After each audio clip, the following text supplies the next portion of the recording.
So before we get started, hello to everybody joining us. Would you just take a moment and let us know where in the world you are and where in the world you're joining us from? Mike is joining us from sunny Mexico, and he's going to give us a little tour of his amazing location, I think, in a moment, if we can bend his arm. I am in very hot Adelaide, South Australia. Now, as you're watching along, there'll be lots of questions and answers. I've got a big list of questions.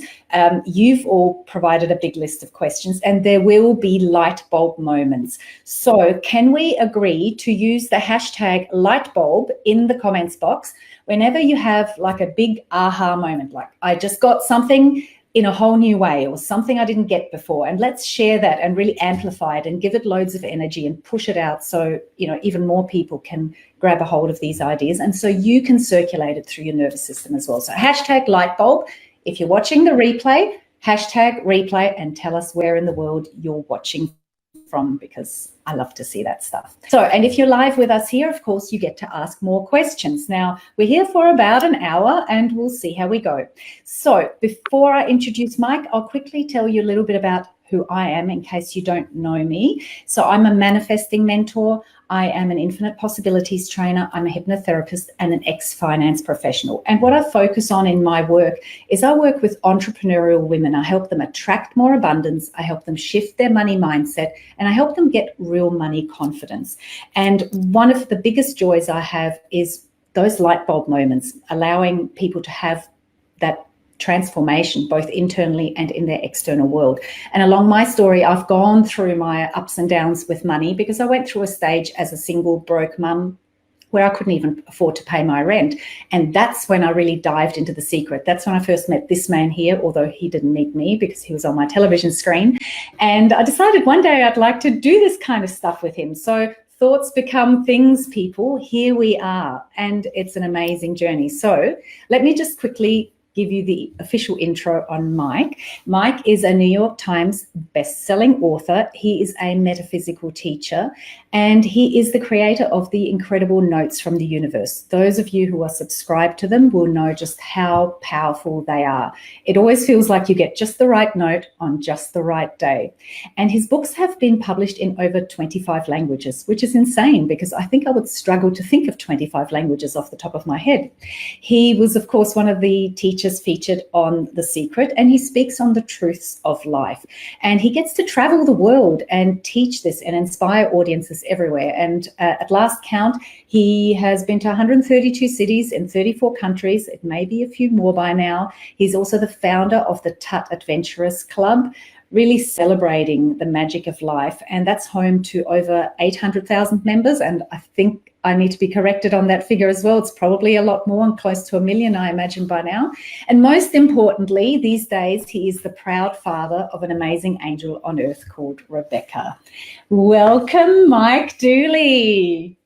Thanks for that wonderful introduction, Miriam, and welcome to everybody watching right now. It's great to be here. Thanks for the opportunity, Miriam. Yeah, it's so awesome to have you. So let's get into it. We've had some really cool audience questions, but before we address them, let's address the main one when it comes to spirituality and abundance. And you and I had a bit of a conversation about this. Is money spiritual? Is it okay to want money? Can we have your take on that, please, Mr. Dooley? Certainly. There is only spirit. We are all living our lives right now inside, if you will, the mind of the divine. There is nothing that is not of God, by God, pure God. Whether we're talking gold bullion or holy crosses, it's all God. It's all spiritual. Now, obviously, if you put the pursuit of money ahead of your own happiness, or you delay and postpone your happiness, or you pursue money or anything else at the expense of your happiness, or try to get it with the notion that your enrichment must come at the expense of somebody else, then those are all unhelpful notions that, karmically, if you will come back and bite you in the butt, whether you get money or not. It's going to be a very miserable journey. But it wasn't money that was the problem, or money that was unspiritual. It was the confusion that brought about its pursuit at the expense of other greater things. So money is just another form of abundance, and that's really what it's about, right? It's another form of God. It's another form of spirit. And we all, being God particles, if you will, are born deserving of whatever it is we have the ability to focus on, speak about, and move with. Whether it's money or being of service, there's no judgment either. So, it's not like, if you are selfless, you get more brownie points than if you are selfish. Nothing spiritual about selfishness. I call it spiritual stupidity, however, when someone believes that they can get ahead in life at the expense of others. That's not selfishness. That's just pure spiritual stupidity. True selfishness, including in terms of finances, would come with the realization that you're not going to get very far ahead in the game of life or in your own happiness if you are stepping on people's feelings or hearts, particularly those in your immediate circle. So true selfishness, Miriam, automatically takes into account the thoughts, the needs, the desires, the priorities of those you love, not putting them ahead of your own, but taking them into consideration, because the more you consider all people, the happier, the quicker to happiness you will get, including on a journey into more and greater financial abundance. Absolutely. And it's just one of those things that, it is a mindset shift of, as you said, it's all God particles. And the more we embrace all that life has to offer, the more service we can give, the more we can share the energy, the joy, the happiness. And when you close yourself off to any one part of that, you're basically closing off to the whole of it, right? Oh, absolutely. And the muscle that needs to be developed is seeing things rightly, seeing the truth, realizing there's enough for everyone in a world that we create with our thoughts on the fly. We are all streaming manifestors. So an important step towards living a life of abundance is getting rid of these old concepts where, there's not enough for everybody, that me getting mine must come at the expense of somebody. There's only so many finite coconuts on the island. If I double my coconut count, somebody else is going to have exactly that many fewer. That's biting into the forbidden fruit. That's the original sin. That's looking at time and space to judge who we are, our journeys, what we have, what we don't have, and thinking that those observations are reality. Step one in a march towards living in financial abundance is understanding you're living in a dream world where your thoughts become things. There's enough for everyone. It's a holographic existence. And in fact, given the benevolence of the universe, the physical universe, and divine intelligence, your success will be seized upon by others who make you a role model, and their success will perpetuate yours and theirs, and it goes on and on. The ripples never end. We are set up to thrive in these sacred jungles of time and space, financially included. Absolutely. The ripple effect is incredible. And, I love that you talk about that. It's a hologram. It is the matrix. It truly is the matrix, which is what Max Planck called the universe. And that movie, The Matrix, it's one of my favorite films. And I sat my kids down when they were old enough and I said, watch this. It's a documentary. And it is so true. There's so many parallels in that film with the truth about the nature of reality. My only objection, and maybe it's Hollywood. I don't think the creators misunderstood because they got so much right. But my only objection is the notion that there's a force of evil out there. There's no such thing as evil as a force or an entity of itself. Evil will exist in a confused human's mind, and that's where it begins and ends. A tangent there, but the movie is pure magic. It is so real. Those dreams where not dreams, but you know what I'm talking about, the fight scenes and the magic scenes and the bending of time and space and leaping buildings. Yeah. That's the world we live in. Absolutely. Absolutely. And it shows us the program we're running and the thoughts that we've chosen to take on and to keep running over and over and over again. Our thoughts create our world, quite literally. Yeah, that program is our beliefs. Exactly. Exactly. And so the thing is that as humans, this 3D reality, it seems pretty solid, it's like, but it's real, Mike, it's real, it's right in front of me. And I think that's, why sometimes it takes us a while to really get it and to really embrace this. And I think we do learn best through experience. When everything is cruising and going well, we kind of just toddle along and enjoy life, and that's fantastic. But we learn, I think, our really big lessons often through adversity. So, I've had my own story with that, which I shared briefly, and you have too. So would you like to share just briefly, that time of adversity you went through, particularly around money, finances, abundance and material wealth, and, how you really turned your thinking around during that time, because the illusion can be very overwhelming. It can be. We didn't sign up for easy, Miriam. We signed up for adventure. We wouldn't go here if we couldn't prevail ultimately. There's no lions and tigers and bears that we can't rise above. So, yeah, you would expect no less of it being seemingly so real from the mind of God. And so here we are living our lives in this bastion of order and perfection, where those things that we don't like, we can change. We wouldn't have come under any other circumstances. So my stories, my adversity, my many adversities, is probably best shared by offering my worst. And that was literally 20 years ago to these days that we're in towards the tail end of December.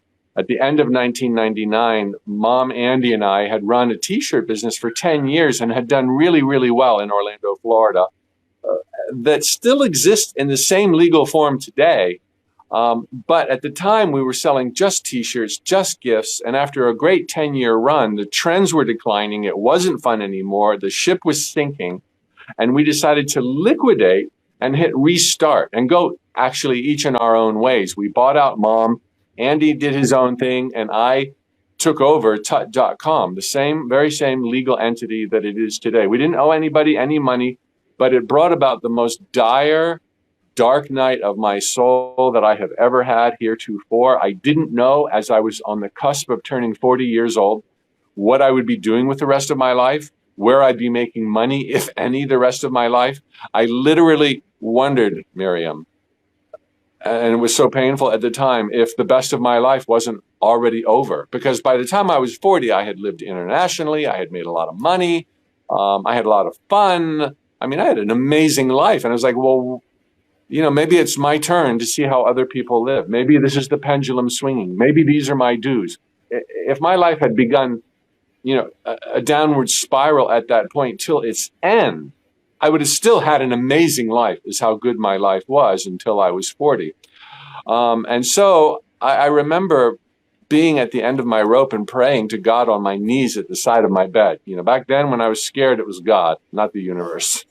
And I prayed I was worried about losing my home. I prayed for wealth and abundance, creative, fulfilling work, because I didn't know what the heck it would be. So I just creative, fulfilling work. I didn't say make me an entrepreneur. I didn't say make me anything. I didn't know what to ask for. I had already worn all the hats: corporate America, entrepreneur, each for about 10 years. I wanted friends and laughter, and I wanted to start traveling internationally again. Those were my 4 prayers. And I remember feeling anger at my situation and punctuating those prayers with, like, God, you figure it out, because I can't. Look at the mess I'm in.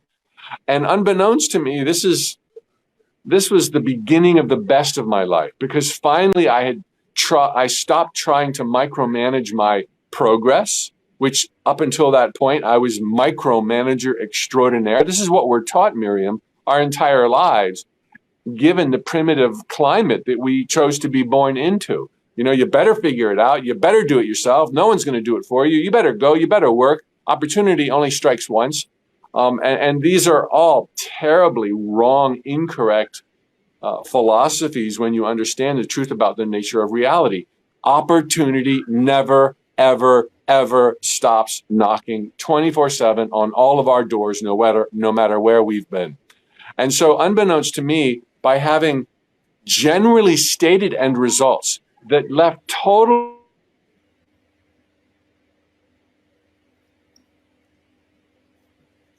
We've had a little internet wobble. Hopefully he'll come back in. Just let me check that on the other screen. Yes, Mike's frozen for me. To divine intelligence, to connect the dots, to figure out who, where, ways to step into your life. I did know enough that it wasn't going to come knocking at my front door and that Oprah wasn't going to call me. I knew that I would have to go out into the world, that I would have to knock on doors, that I have to pound the pavement, that I would have to press the flesh and meet people and go to trade fairs, circulate my resume. And so I diversified like I have never diversified before. And the more you diversify, you don't have to totally diversify, but the more you diversify, the more reachable you are by life's magic, which you have already programmed with broad brushstrokes of your desires, wealth and abundance, creative, fulfilling work, friends and laughter, and international travel. And so it was a no-brainer for divine intelligence, although at the time I could not see that. I thought I was at the end of my rope. I was without a clue, and that the best of my life might be over. And so what I did for a year, knocking on doors, turning over stones, seemed to be, while there was sparks of hope, a year of back-to-back, wall-to-wall failures. Failures in the sense that I still did not know after a year what my calling was. I still did not know what direction I'd end up in, and no one came along to save me. But by the end of 2 years, I had one of the best-selling internet self-improvement programs on the web. At the end of 3 years, I was on a world tour speaking to audiences about leveraging the universe and engaging the magic. By the end of 4 years, I was invited to participate in a film to be called The Secret. And it doesn't stop there. Finally, book publishers sought me out. I had the liberty to say, no, thank you, no, thank you, no, thank you. Can you sweeten that deal? Oh, no, thank you. And then, as you mentioned, with a string of other wonderful things that have happened in my life, I was fortunate enough to find the right person, finally, at 50 years old, to get married. I thought it might not ever happen for me. I didn't even aspire to marriage, but I always aspired to a long-term loving, preferably lifetime relationship. And oh boy, have I found one.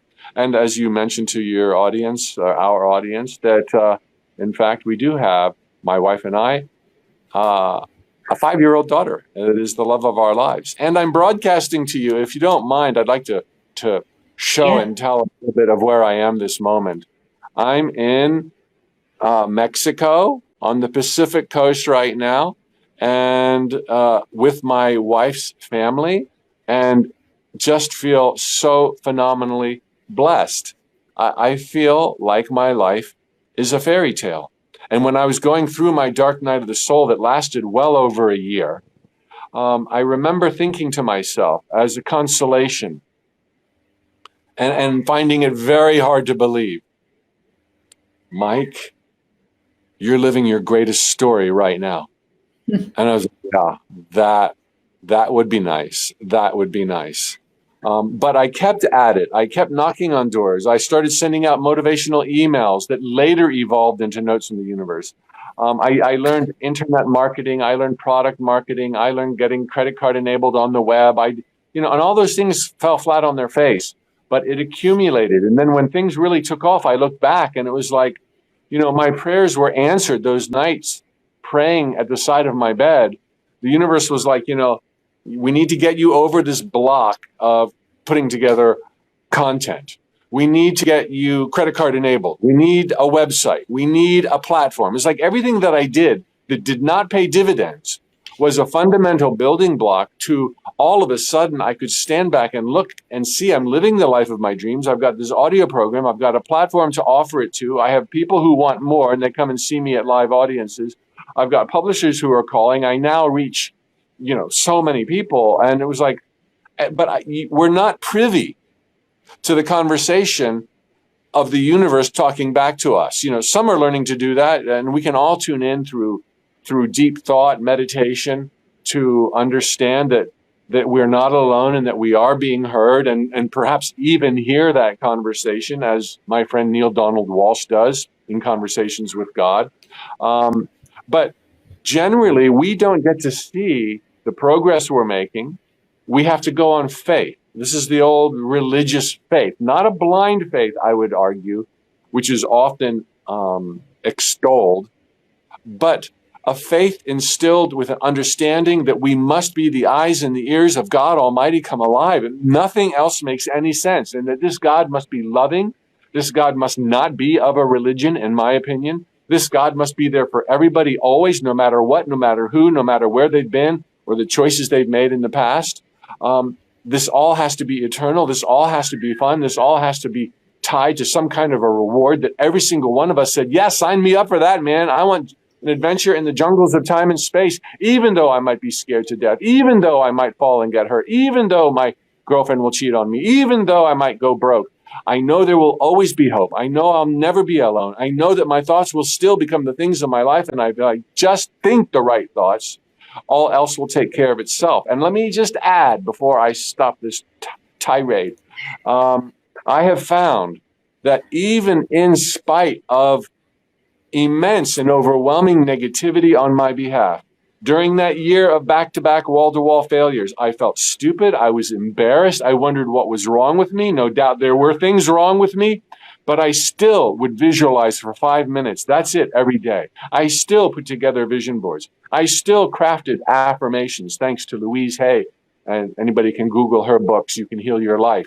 I still did the best I could to be positive, which was pretty pathetic, given how negative and afraid I was. And yet, that modicum of positivity was enough to steamroll and bulldoze through, a typical day filled with 14 hours of conscious worry.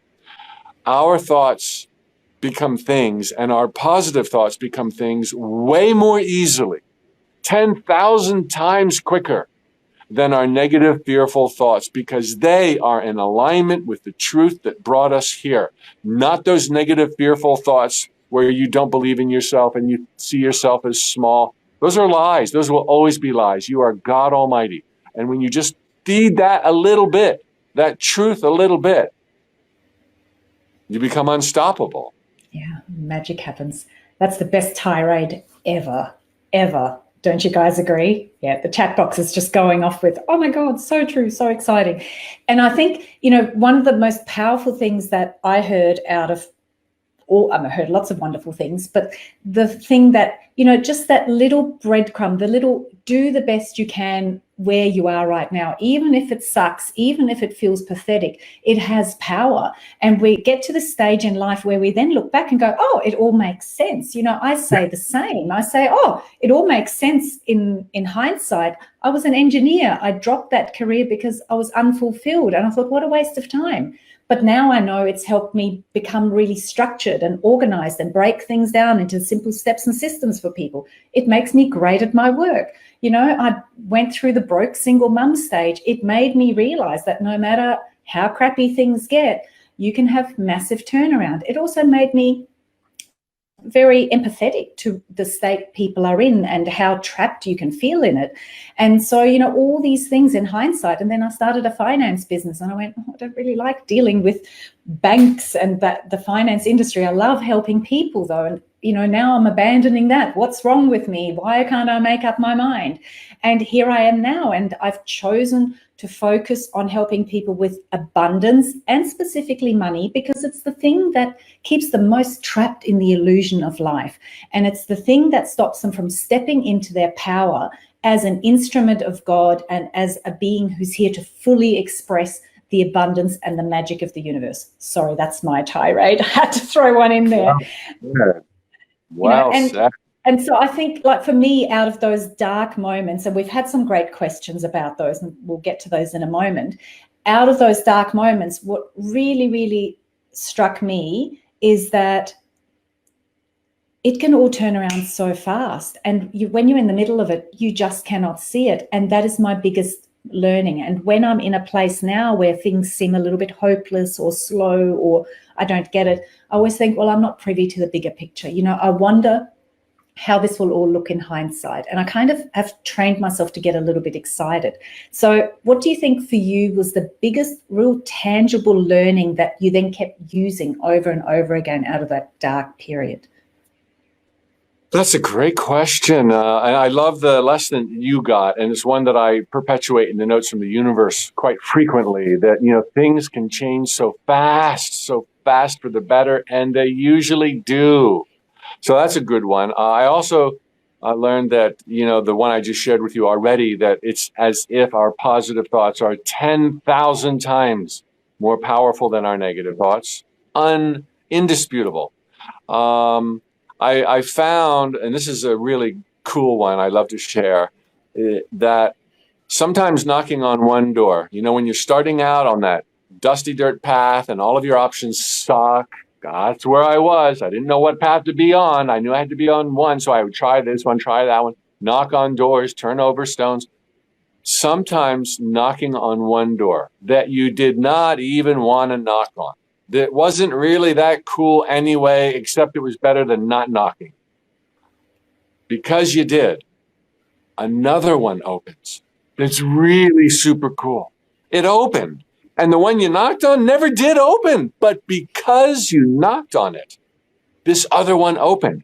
Because we take baby steps, when we take baby steps, knock on doors, because it's better than not knocking on doors, that builds up a momentum, that demonstrates intention, that fortifies and reinforces beliefs that thy ship will come in. Otherwise, you wouldn't be knocking on the doors. This shows that you have power. So many things are achieved through a baby step that it would boggle the mind. I don't think there's room to write all down the reasons, including being reachable by serendipities, coincidences, and whatnot. But that tipping point is reached through baby steps to make other things happen. Other people are trying to reach you right now with your ordained goals of wealth and abundance, friends and laughter, international travel, or whatever they may be. You've put that out there. It's being pressed to you. Now you need to show up. Just do stuff, do anything, not because it's the right thing. It won't be the right thing. The road you start out on will not be the road you arrive on. But you'll never get there if you don't start on some road, some sucky path.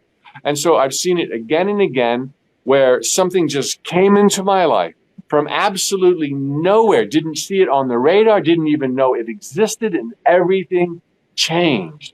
Because I was out there knocking on doors, some of which never opened, that built the momentum and created the tipping point for me to believe in my ultimate success, even though I was filled with self-doubt. So that's one of my favorite lessons. And I use it to this day.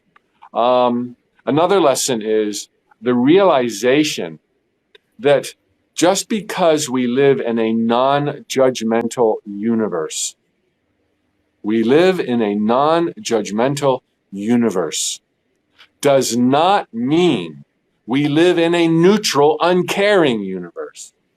This is the source, if you will, of the power behind our positive thoughts that our negative thoughts don't contain.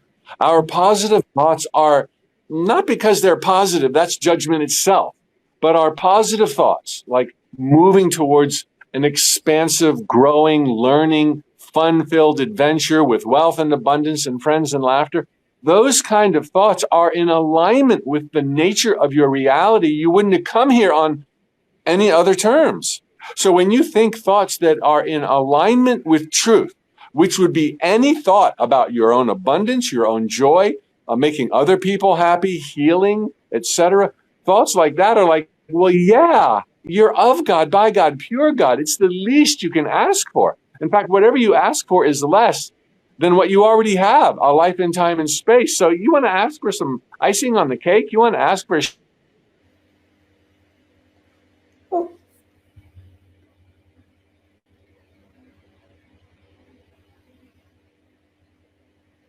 Come on, Mexico internet. Here we go. Or you want a second home? You can have it. Your success will breed the success of your house.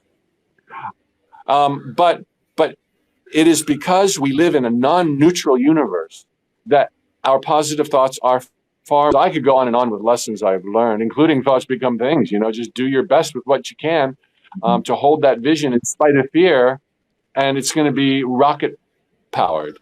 Yeah. And don't get so hung up on the negativity, on the negative stuff. So many people are so worried. And in my work as a hypnotherapist, we do talk about the limiting beliefs and how to get past them. But the overwhelming message that I'm always working to get through is you can change it like that. It's a decision. It's just a moment of clarity of going, of course, that's not true. That's not me. That's not how it has to be. And then remembering that, yes, we may worry and fear and doubt all day long, but we just need to give the universe those little smidgens, because the power behind that and the leverage that comes out of that is so enormous, it blows everything else out of the water. And so we don't really need to get caught up in it. So I have a question here that it came through in a few different forms, and it was basically, do you have a practice of catching any sneaky mindset wobbles, negative thinking, stinking thinking, whatever you want to call it? Do you have a journaling practice or a reflection or a meditation practice to kind of start to become more aware of those automatic thought patterns that may be running without you really noticing? A couple of things. My one real go-to ritual every weekday, take weekends off, is, visualizing for just a few minutes in the morning. Did you hear that? Hang on one moment. People who follow me, did you hear that? Because I bang on about that a lot. It's 4 or 5 minutes. Why wouldn't we spend a few minutes every day thinking some good ones that we'd like to experience, even though we don't know how we're going to get there? That's the universe's job, not your job. So that's my biggest go-to ritual. As far as anything else, I'm always playing with stuff. I adopt affirmations from here and there, now and then. I've always found, and I still give high priority to, the importance of what I will call dwelling in truth. Just like, sometimes it might be sparked by a fear. Like, why are you afraid of that, Mike? You don't need to be afraid of that. You're an eternal being. You're a spark of God. All things are possible. You're inclined to succeed. Your positive thoughts are more powerful. And I will remind myself right away of all these truths that will minimize and ultimately negate the negative thought or fear that sprung to my attention. I get all that stuff too, fear, worry, but I don't worry that I worry, what you were just saying. And so there are times when I'm so filled with fear, pretty rare, but so filled with fear. It's like, you know what? You want to worry, Mike? You go ahead and worry. You have yourself a little worry party. But simultaneously, once a day, make sure you're visualizing the opposite of what you're fearing for 5 minutes, and then you can go worry for 14 hours. I don't try to worry, but I don't beat myself up that I do worry. And if it's really that bad, I just triply make sure I've got another train running on another track. And sometimes I've known, particularly earlier in my life when the fear would be more gripping, even when I would visualize for 3 or 4 minutes in a day, that's it. I never do more.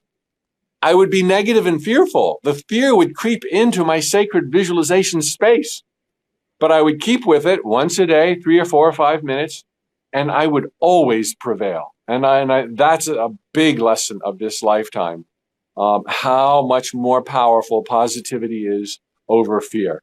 Dwelling in truth helps. So I dwell in truth. I think about truth. I apply it to the areas where I have concerns or negativity, if you will. But I also just try to dwell in truth all the time, always, constantly, just seeing the beauty everywhere, the magnificence everywhere, the synchronicities everywhere, the symbiotic relationships everywhere, the goodness of people everywhere. And just realizing this is all God come alive, and that we're living inside of the mind of God, inside of ourselves. And that always helps mitigate fear, mitigate games we play with ourselves, helps with transparency and all good things. Dwell in truth. Yeah, that's a powerful message, because, our mind only has so much bandwidth. So if we train ourselves to dwell in truth, as you call it, or I call it living in appreciation or noticing the evidence of abundance, then, you're keeping the monkey mind busy with the good stuff. And automatically it's limiting the amount of bandwidth available for you to have your worry parties. And if you do have them, well, go on right ahead, but do what you can. And the other thing I heard out of that was you do something that I call switch and ditch, which is, you notice yourself that maybe you're on a little worry train and you notice it and you make a conscious decision to just drop it and switch it up and dwell back in the truths of life. So basically what you're saying, Mike, is you don't make an appointment with yourself for an hour to dig deep into your unconscious and find your biggest limiting belief that may be slowing you down. Well, no, I like the way you phrased that. You're exactly right. And another way to kind of look at it, I learned long ago, particularly at the beginning of the journey of the last 20 years, not to go looking for what's wrong with you, because you're going to end up making stuff up. You don't even know if it's really wrong with you. Do you really believe you're worthy of wealth and abundance?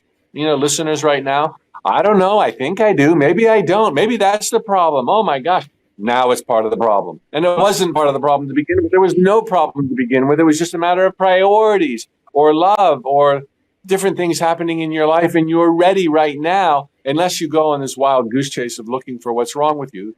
I prefer to believe there's nothing wrong with me, that everything is aligning for my greater and higher good, that I'm in control, and that what doesn't make sense today will ultimately be crystal clear. Yeah. Isn't that a much better way to go? Now, I have another question about morning routines. So I'm really huge on morning routines, and I know you are too. I kind of call it, I think it's an Abraham term, start high, stay high. You want to get aligned with the truth of life, with abundance early in the day, get some momentum up and going. And it kind of, means that if nothing else, you get off to a great start and you let that carry you for a while. So my morning routine consists usually of just a bit of movement, yoga. This morning I swam because it's 44 degrees, which is 111 Fahrenheit here today. Or I go for a walk out in nature, hug a few trees, and then I meditate, and then I just sit down and just do a little bit of journaling and setting my intention for the day. So that is it's my sacred time, and I wouldn't swap it for anything. So do you have a morning routine that's your sacred time? Obviously you have visualization, but is there anything else you do in the morning just to kind of give yourself that space? Well, my visualization routine is kind of includes, you could call it journaling, but I do it online. I use Microsoft OneNote. It's software that some people might know. Anybody who has Microsoft Office automatically has OneNote. It's a really awesome way. I'm not trying to sell Microsoft products. An awesome way to have a lot of pages, a lot of chapters, a lot of sub-pages, sub-chapters in a journal. And so I've got a number of different pages where, one is called I Am. Another one is, Inner Work. Another one is Mike Dooley. And different pages have different things, dreams, inspiring quotes, things questions to ask myself just throughout the day. And that's part of my visualization, maybe 5 or 10 minutes every morning, not much more than that. And other things that I say, one thing I just feel like I want to say, I guess you could call it a ritual, is, pretty much daily I exercise, but not at any given time, usually at the end of the workday. I run a couple of miles on a Monday, and on a Tuesday, I'll do upper body lifting weights. And on the next day, I'll run. The next day, lift weights. Next day, run. And I think that is one of the best rituals I've ever had. I've been doing it, forms of that, my entire life. And I think, exercise every day. There's new scientific breakthroughs and discoveries about the profound importance of, moving your body. So whether it's yoga or exercise or weightlifting or walking, I think it is so underrated, even though much appreciated by many, still far too underrated. As I have some of my best thoughts, my best ideas, my best notes from the universe, the best clarity. Really, it's in a form of, it offers a type of meditation. And it's one of the places I go for my deep thinking. But that's pretty much it for me, although clearly rituals are a powerful way of creating the space to hold the thoughts and the feelings that you most want to manifest in your life. Nothing could be more ensuring that you'll do that than a ritual. And getting into your body is just a really powerful way of, first of all, getting out of the mind as well, isn't it? And I know when I go on my walks, I have the best insights, and I've trained myself now that if I'm maybe at my desk and I'm trying to figure out a problem, that I now just force myself to get up and go for a walk. And I'm very blessed with where I live. I can be out amongst koalas and gum trees and rainbow lorikeets and be really inspired and just totally connect to the beauty of nature. And it gets me right out of my head. And then as I'm wandering along, usually the solution will just drop in. So the body is a wonderful instrument to connect with the divine, isn't it? Yeah. I have a really quick question for you, Mike, and I'm just going to hog you because I have the floor, and then I will go to these audience questions, which we have quite a few of. A super quick question that came to my mind. So you started writing as the universe, as your brother affectionately calls you. You started writing as the universe at a time where really you weren't living the life you're living now, right?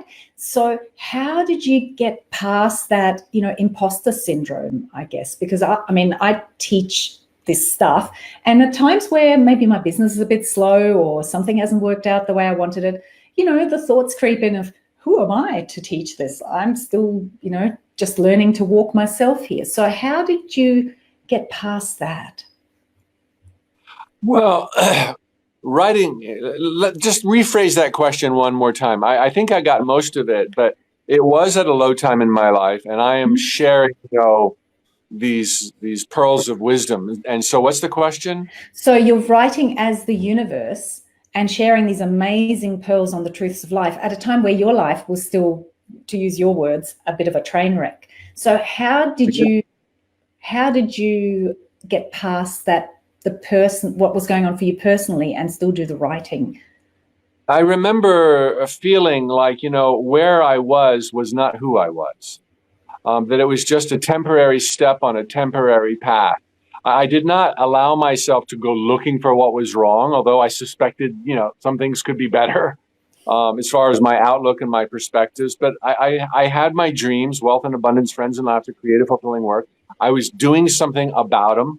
And I was, I framed it as, living the greatest story of my life so far. And I remember thinking, I'll try to figure out the train wreck later on. But right now, and I tell people now, if you're going through a hard time, don't even try. Do not try to understand.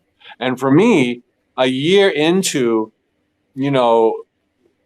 this journey, 20 years ago, 19 years ago, I remember looking back, as momentum started picking up, as I explained, and what was that racket all about?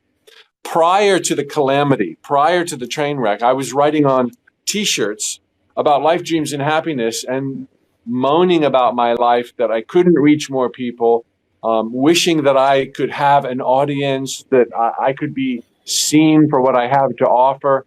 And then came the train wreck. And then I lamented that I had no career momentum, that I was starting over, didn't even know what I was starting. Yet fast forward a year, especially 2 and 3 years, and it was like the earlier dream had come true. I was writing still about life, dreams, and happiness still. I was reaching more people. I had a world tour. I had an audio program. I was on stage. I was in different countries. And it was like, oh my God, the train wreck was not a train wreck. In hindsight, I could see that the train of my life had stopped, which is weird enough, so that it could change tracks and I could be living the biggest dream of my life heretofore. And there was no loss of career momentum. Prior to the calamity, so-called, I was writing about life, dreams, and happiness, and those words were adorning T-shirts and souvenir markets. After the train wreck, so-called, I'm writing about life, dreams, and happiness in 27 languages, to correct you now, the number's been updated, to people all over the world on tours, by email, etc. It's like the train wreck was the beginning of the biggest dream of my life coming true. Although at the time, in the calamity, it appeared to the physical senses all bad. That's using your physical senses in the Garden of Eden to draw interpretations and to believe that the illusions are greater than you. They're not. Don't be deluded. Don't go down that rabbit hole.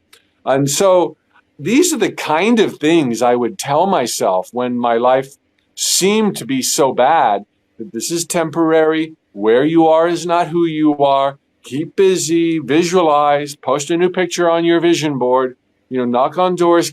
As you stay busy with these dreams already planted, wealth and abundance, friends and laughter, creative, fulfilling work, it's the best way to buy time. Again, the list of benefits of taking action, even knocking on sucky doors, going down, dirt paths, the list of benefits, emboldening beliefs, availing you of life's magic,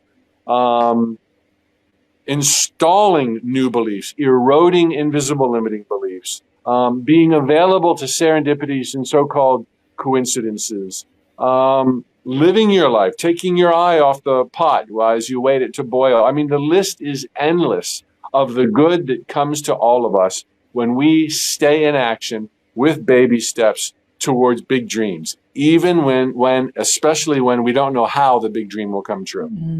Absolutely. Huge reaction in the chat box just now with light bulb moments around where I am is not who I am.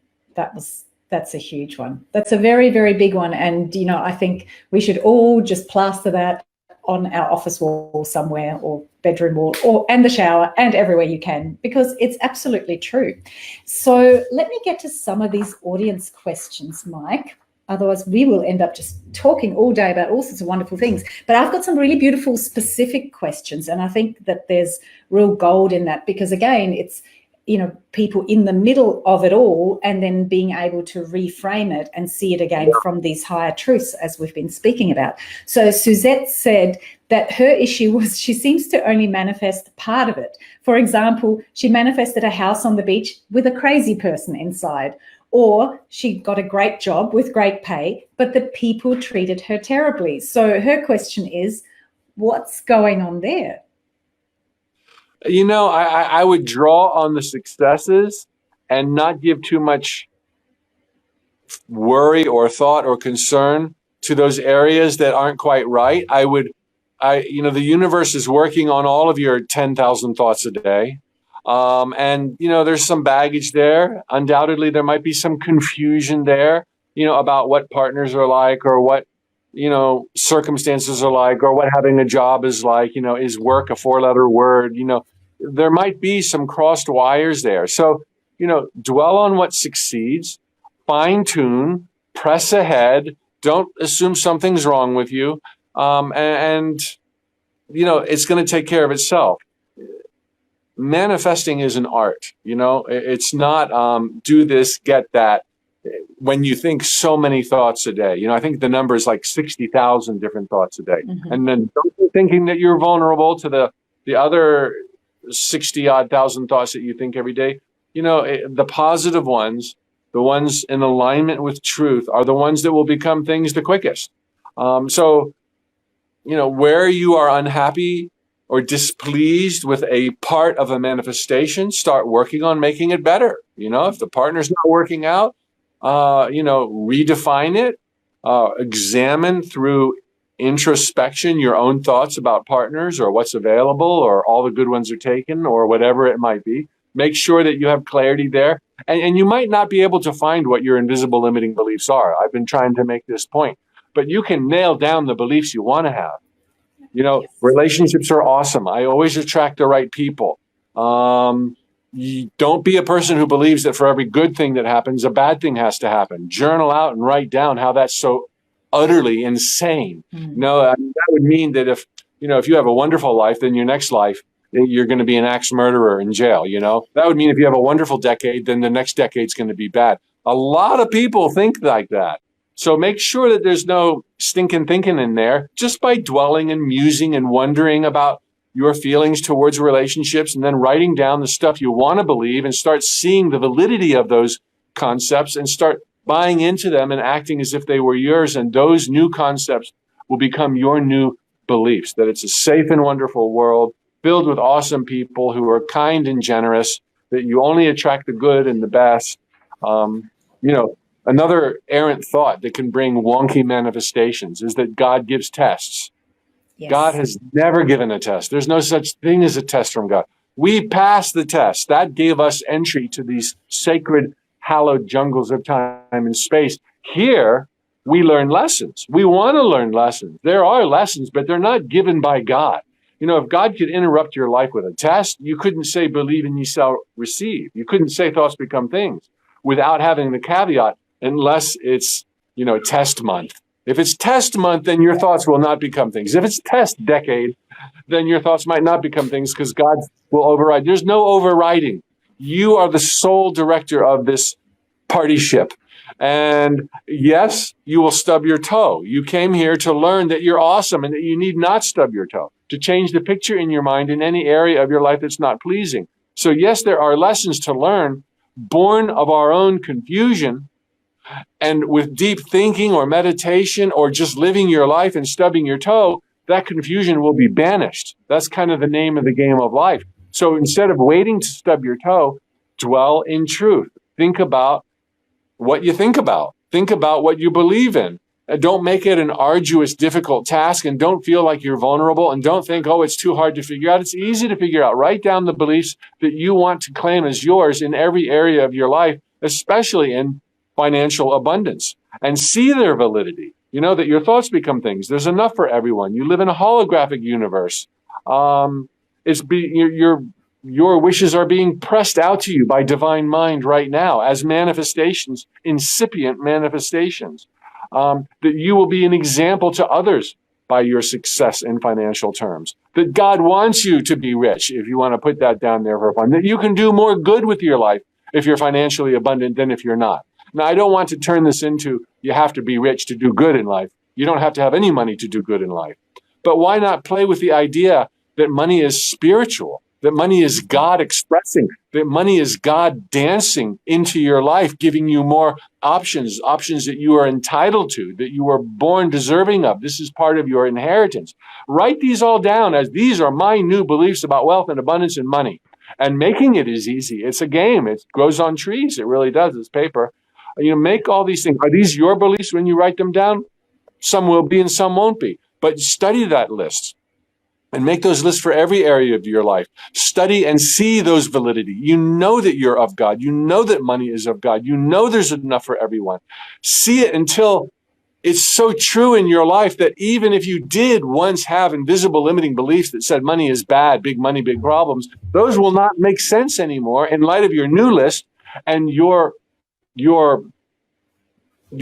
resonance with it, because you have studied it, seeking and seeing the validity of each bullet point. And then step 3 for installing empowering beliefs for wealth and abundance is start acting like those are your beliefs. And that doesn't mean you even have to spend money, but act like you know that you're worthy. Act like you know that you're deserving.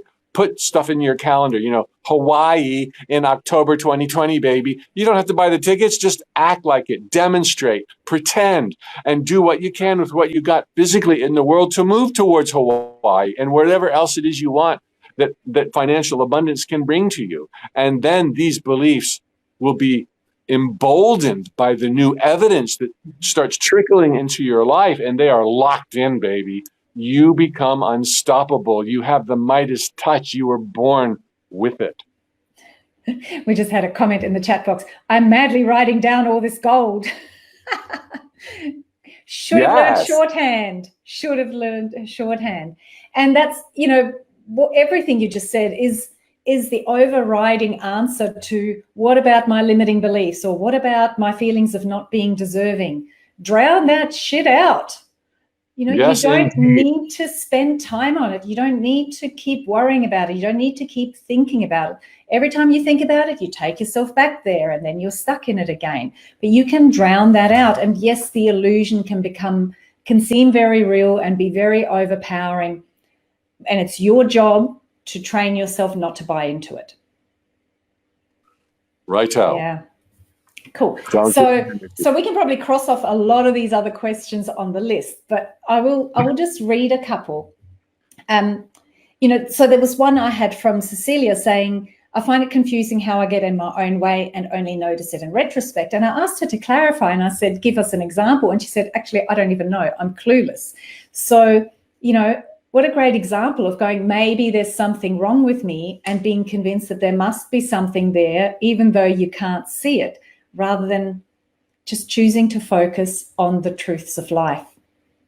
What happens, Miriam, so often is we want something, we want it really bad. Maybe we've wanted it for a year. Maybe we've wanted it for our whole life. It hasn't shown up. And we draw the conclusion, something's wrong with me. I must be worrying too much. That's it. I worry. Thoughts become things and I'm filled with fear. And that was not the issue. That was not the problem. You can worry your head off and still be an amazing manifester. But because we want something and it's not there, we think this is something to be embarrassed by. We think it's evidence of our weakness. We think it's evidence of our fallibility. Perhaps we really are not deserving. Perhaps this is the lifetime we're supposed to be broke. I've heard the craziest bogus conclusions based on using physical senses to interpret where anybody is in their life. Having unfulfilled desires is the hallmark of the divine. It is a crown on our crest. It is part and parcel of being an unlimited creator of God, by God, pure God. Does anybody listening right now think that God is done? Been there, done that, finished, going to stay out in the hammock for a few trillion light years. God, as anybody watching or listening now or recorded, is eternally expanding, eternally growing, eternally becoming wiser and better and happier. And, some of those words are a bit trite to put to God, but constantly becoming more, if you will. With every baby spanked on the bottom, God is more. God will learn. God is that baby. God will learn through that baby's life. Each of us give the divine a view on reality through our own little eyes and our own little ears and our own beating heart that God could never have had otherwise. It's all adding to who and what God is. And you could interpret that, and you rightfully ought to, as God has desire that is not fulfilled. Absolutely. To grow and become where God has never gone before, with each new beating heart. And so when you realize we are of God, by God, pure God, this is something that we've inherited, so to speak. I call it a sense of divine incompletion, a sense of divine incompletion that we have all been blessed with, not cursed with. We will forever want stuff that we do not have. That doesn't mean you won't get it. You will get it. And on that day that you receive it, you're going to see farther because of it. And now you're going to know that you could have asked for bigger or faster or more lovely or more beautiful or more service or more fun. And you're going to get those things too. But on the day you get those things, you're going to see even further. Thank God, if you will, ironically, because this keeps the game going. Otherwise, it would be like, well, I have checked off every single box. Would you believe it? I have been everywhere, done everything. There is nothing else to conceive of. That day will never come in each of our lives, which means we will always have, as trait of the immortal emblazoned in our soul, unfulfilled desires. And if heretofore we've used that evidence to label ourselves as bad or broken or unworthy or, self-sabotaging, then you are putting off your happiness. And worse, you will become those things that you weren't, that you are now claiming you were, because you didn't have what you have wanted all along. It could be that desire that watchers right now have wanted their entire life that has never manifested is coming tomorrow. Unless you draw the bogus conclusion, well, it doesn't work for me. I must be self-sabotaging. My stars are this and Venus is that. And, now you push it further away. It is coming. You were born deserving. This is why you want it, so that you can have it, and you will have it. And on that day, there'll be a new desire, unfulfilled. Thank goodness, because that's going to keep you in motion. That's going to keep you living your life. That's going to make more dreams come true than you're even capable of dreaming right now. So don't, and this is for everybody, do not draw the false conclusion that because you want something, even if it's been a long time or a lifetime, that hasn't shown up yet, that doesn't mean anything is wrong. Realign, refocus, be happy, even without it, as you enjoy all the other manifestations that have come into your life. And as you enjoy your life and you find happiness in the moment, even while you feel divinely incomplete, because you always will, when you can find happiness, even as you feel divinely incomplete, then you win. Then the game is over. Then you walk into greatness. Then you're happy even without it. And that makes it come into your life even quicker. But by then, you don't even care because life is so amazing already. But you'll still grow and you'll still go and you'll finally stop labeling yourself and you'll be celebrating what's right and what's good instead of what's not shown up yet. Yeah. And that divine sense of divine incompletion, I love that. I'm totally taking that on board. I don't know if I've not heard you say that before, or it's the first time that I've been ready to really hear it, but sense of divine incompletion, it's beautiful because we always want more. We're always growing and expanding. Like you said, we're part of this expanding universe that's always looking to the next. And the thing is that when we reach what we used to want so badly, when we get there, it just feels like, yeah, of course, it's not a big deal because it always seems like, yeah, of course. Every day seems like, yeah, of course. And if you're on a bad track, a sad track, it seems like, yeah, of course, this is me. This is my lot in life. And that multiplies whatever track you're on. So notice the irony in that no matter what happens, you're like, yeah, of course, I got $1 million in the bank. Yeah, of course. I can't believe that would happen. I got 5 million. I got, whatever. I got nothing in the bank.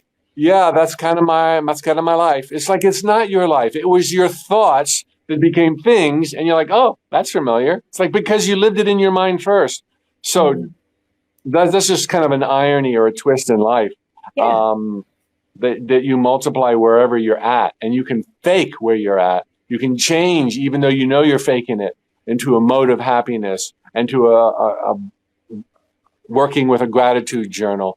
And that alone, given your inclination to succeed, given your God DNA, given a days filled with negativity, even from this point forward, you will still prevail.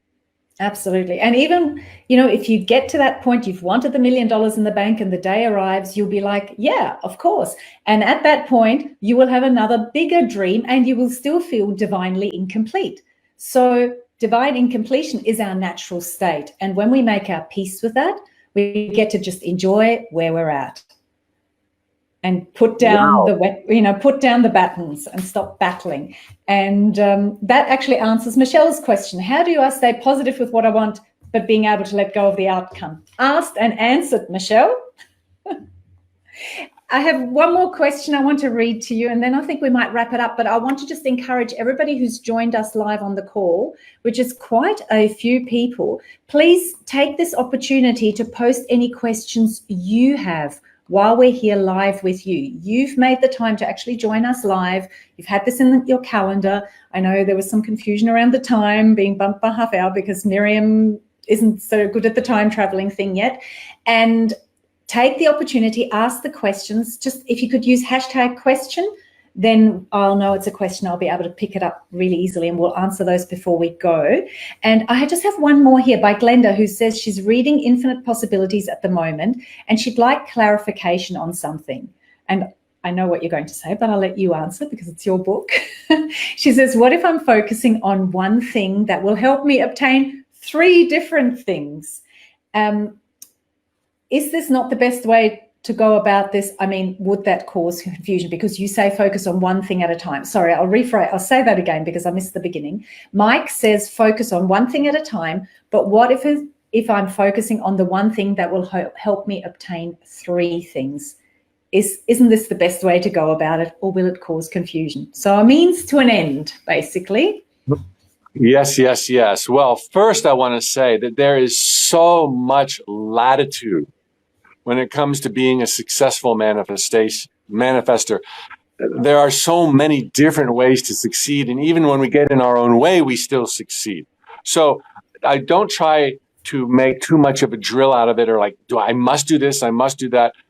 When I say think of one thing at a time, it is for the session or the visualization that you're in. I did not mean to imply that you can only have one dream at a time. You can have an innumerable amount of dreams at the time. And if you keep them general, like happiness or financial abundance, that incorporates a lot of other dreams. But to go right to the question of what if one dream enables 3 other dreams. Well, I would say if the one dream you're working on fills you with joy, and it's a dream in and of itself, then you're in a great place. I'd still dwell on beyond the dream and seeing those other 3 things come true in your visualizations and on your vision board and through affirmations. But you're in a good place if the one thing you're really focusing on and really doing is something that brings you joy. On the other hand, if it's just a how, or what I would call a cursed how, and you're overly micromanaging how you're going to make these 3 other dreams come true, and right now you're just paying your dues with a job you hate or a business you don't like so that one day other good things can happen to you, this is a very prickly place to be in. It's a very, very slippery slope. You do not have to know how your dream will come true.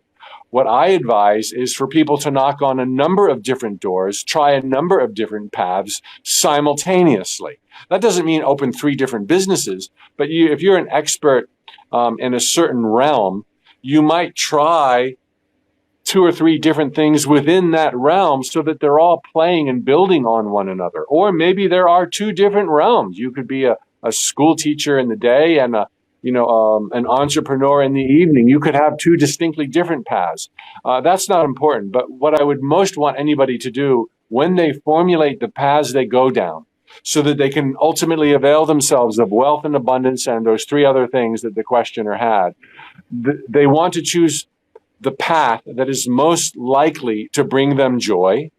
Or sometimes you don't have that option. Choose the path or paths that are the least sucky, so that you're out there, so that you're reachable and you're not at home waiting for the yellow brick road, which isn't coming.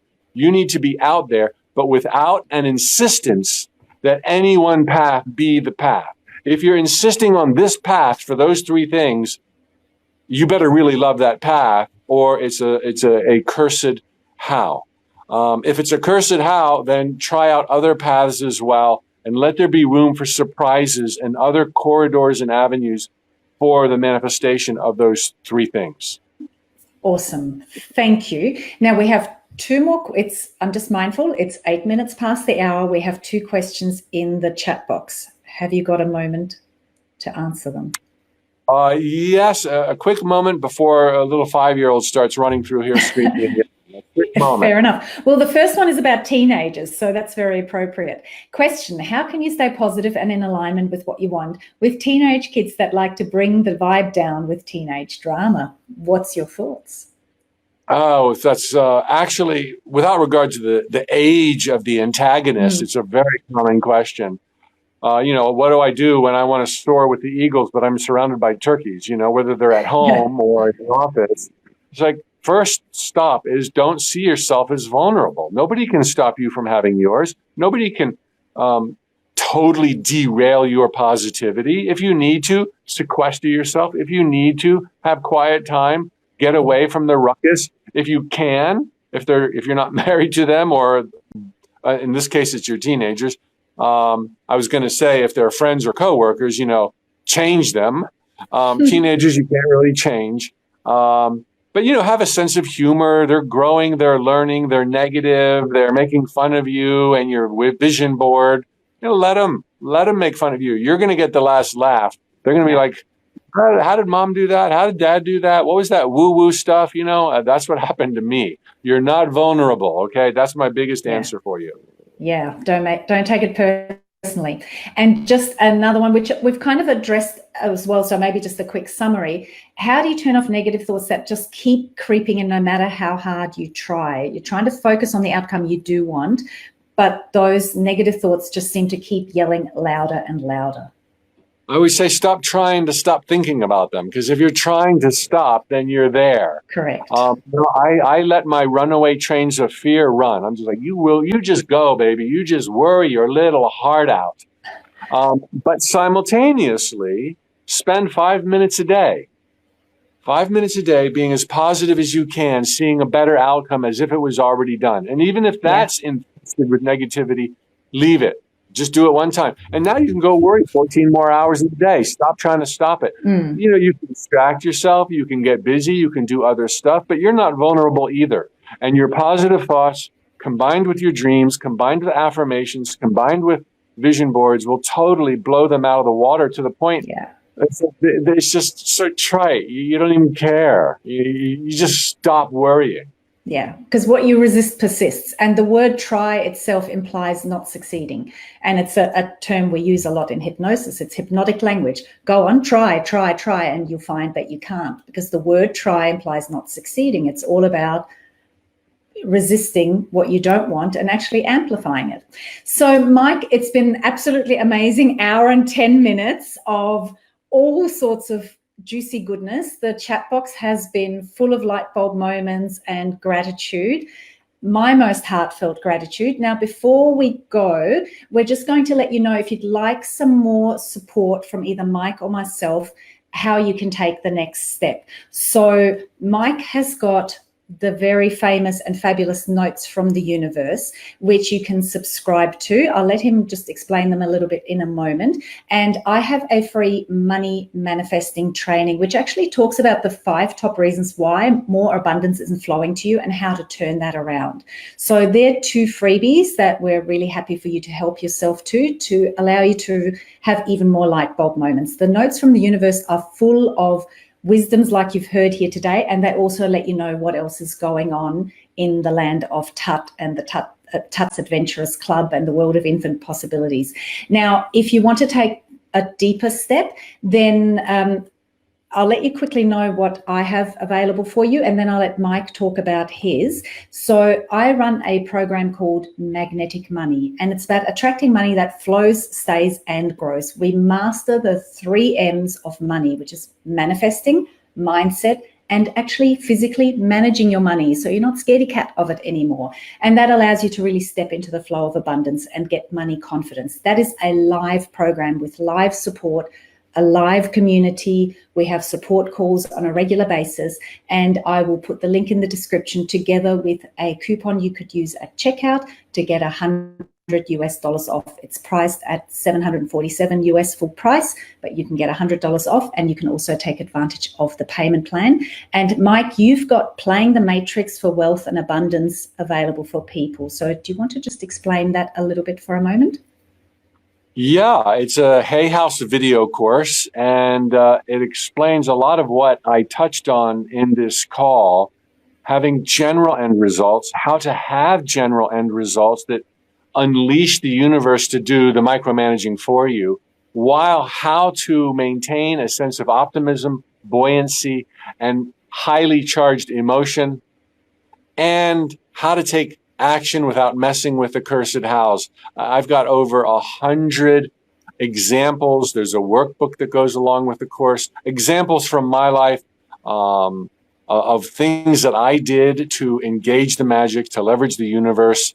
And it's super popular, and I'm really proud of it. So Playing the Matrix, a laser-focused course for creating wealth and abundance. Beautiful. And we have just put those links to those in the comments for you. And we will also update the description of this video so that you'll find them right at the very top. So I hope that you've gotten lots of juicy goodness out of this amazing conversation. I know I have. Mike Dooley, you are an absolute God walking among us. Of God, by God, Miriam. For God, as we all are. But you do it in a really magical way. I'm very blessed to have you in my life as a mentor and to consider you a friend. Thank you so much for agreeing to join me for this conversation today, for all your amazing insights, your time, your candidness, your openness, and just for being you and not giving in to the illusions. Oh, it was a great pleasure, Miriam. It was an honor to be with you. I'm so impressed and happy for all that you're doing for so many people. And always keep me in mind when you need a guest speaker. Oh, I will. You heard it here, folks. All right, that's us done. We're signing off. Bye for now. Keep on embracing your unlimited potential, people. Adios from Manzanillo, Mexico. Bye.